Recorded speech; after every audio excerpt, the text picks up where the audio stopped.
The man accused of killing the UnitedHealth Group CEO has been charged with murder. New York prosecutors spoke with reporters last hour, and the CBC's Tricia Kindleman was listening in, and she joins me now with more. So, Tricia, what's the latest?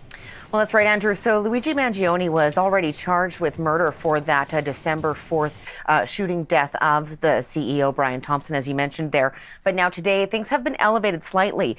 He's been charged with murder as an act of terrorism. Now, the indictment that was unsealed today listed a number of charges. So we'll just kind of walk through those at first here. So there's 2 counts of a second-degree murder, one of which is charged as killing in the act of terrorism, 2 counts of second-degree criminal possession of a weapon, 4 counts of third-degree criminal possession of a weapon, a couple other weapons charges here, and then there is also 1 count of second-degree criminal possession of a forged instrument. And that is, of course, tied to that allegation that he was found with a 3D printed ghost gun, as they're referred to. So now if we take a look, though, at this terror charge that's tied to these murder charges. Now, this is sort of a New York State specific thing. Now, this is such a charge can be added when a crime is intended to intimidate or coerce a civilian population or influence policies, and it kind of goes on from there. So now New York DA Alvin Bragg spoke a bit more about why this charge was added due to the public nature of this shooting. Here's what he had to say about that. This was a frightening, well-planned, targeted murder that was intended to cause shock and attention and intimidation.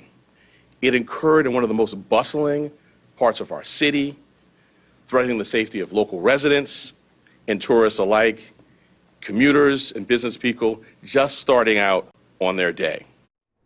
So now Bragg went on to share some of the facts of the case as the authorities are seeing it now. They are continuing to work on the basis that Mangione targeted Brian Thompson due to his anger with the healthcare system, even though the investigation has revealed that Mangione was never actually covered by that specific insurance provider.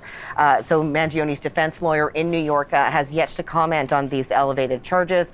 And so we are waiting to see what the reaction to this might be as, again, this is an elevation of this case as it continues to move forward, Andrew. And so what is next, though, for Luigi Mangione?